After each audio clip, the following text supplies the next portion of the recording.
আর বেগম খালেদা জিয়া করেছেন, এদেরকে শিক্ষিত করে মেয়েদেরকে স্বাবলম্বী করেছেন। তাই আজকে এই মারা আজকে বোবা কান্নার মতো বেগম খালেদার জন্য কান্নাকাটি করছেন। আমার জীবনের শেষ একটি স্মরণীয় ঘটনা ওনার সাথে অনেক ঘুরেছি। রেলে সারা রাত ওনার সাথে থেকে আমাকে উনি বলেছেন, বলো আমি যখন 35টি স্টেশনে নেমে উনি বক্তৃতা দিয়েছেন 87 সালে, সকাল 10টায় কমলাপুর স্টেশন থেকে রওনা দিয়ে চিটাগাং সকাল 7টায় পৌঁছেছি। ওনাকে ধরে রেল স্টেশনে বক্তব্য মেটে আবার ট্রেনে নিয়ে আসতাম। মধ্যরাত্রিতে শেষ রাত্রিতে ফেনীতে 3:30টার জনসভার পরে দৈনিক ইত্তেফাকের বিশিষ্ট সাংবাদিক নাজিমউদ্দিন মাস্তান বললেন, বুলু ভাই একটু বসেন। ওনার পাশে বসলাম। উনি খাতা নিয়ে লিখলেন, বিধাতা যখন এই মহিলাকে সৃষ্টি করেন তখন ওনার ললাটে কপালে লিখলেন, তুই রাজরানী হবি। এত সন্তুষ্ট হলেন না। তারপর লিখলেন, তুই জননেত্রী হবি। এত সন্তুষ্ট হলেন না। পরে লিখলেন, তুই দেশ নেত্রী হবি।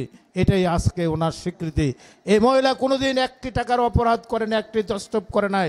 শেখ হাসিনা তাকে মিথ্যা মামলা দিয়ে জেলখানায় রেখেছেন, পয়জনিং করেছেন, স্লো পয়জনিং করে তাকে মৃত্যুর মুখে ঠেলে দিয়েছেন।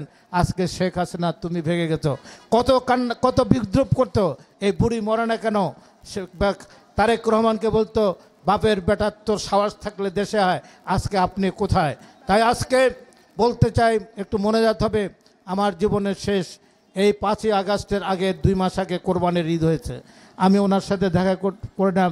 উনি খবর দিলেন, বরকতুল্লাহকে বলো আসতে। আমি গেলাম, ওনার সামনাসামনি বসলাম। আরও অনেক নেতারা ছিল। আমি সাহস করে একটি কথা বললাম, আমার মন থেকে বেড়ে গেল। আমি বললাম, ম্যাডাম আপনার মৃত্যু অতদিন পর্যন্ত হবে না, আপনাকে আল্লাহ নেবে না। কী কারণে জানেন? শেখ হাসিনার পতন ছাড়া আপনার মৃত্যু হবে না, আপনাকে আল্লাহ নেবে না। যেদিন 5ই আগস্ট ওনার মৃত্যু হয়, আমি মির্জা ফখরুল ইসলাম ওনার সাথে পার্টি অফিস থেকে, গুলশান অফিস থেকে এবার কেয়ার হাসপাতালে গেলাম।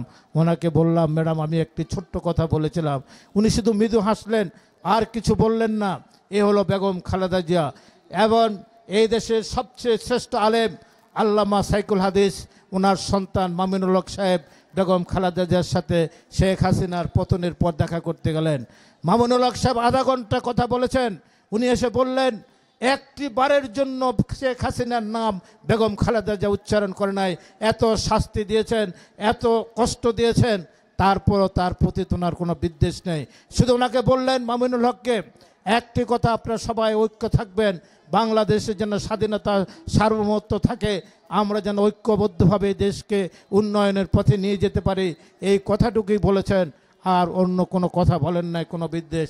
আজকে তাই বলতে চাই, আমি একজন নাপাক বান্দা, গুনাহগার বান্দা। আমি বলতে চাই, আপনাদের সবার, সারা বাংলাদেশের, সারা পৃথিবীর মুসলমানদের দোয়ায় ইনশাল্লাহ বেগম খালেদা জিয়াকে হায়াতে তৈয়বা দান করবেন। উনি ওনার দলের ধানের শীষের বিজয় দেখে এরপরে উনি সরকার গঠন করে দিয়ে আল্লাহ ওনাকে নেবেন।